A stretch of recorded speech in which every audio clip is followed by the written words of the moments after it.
about 11, I think. There's one of the little crooked trucks getting full out. Oh, jeez.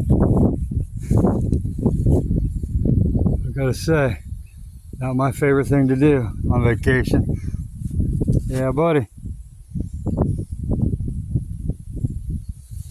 40-some year electrical journeyman and a 30-year carpenter.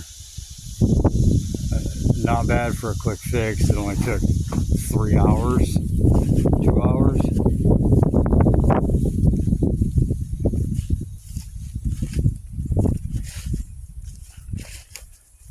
I think we only pounded 2 posts or 3 posts.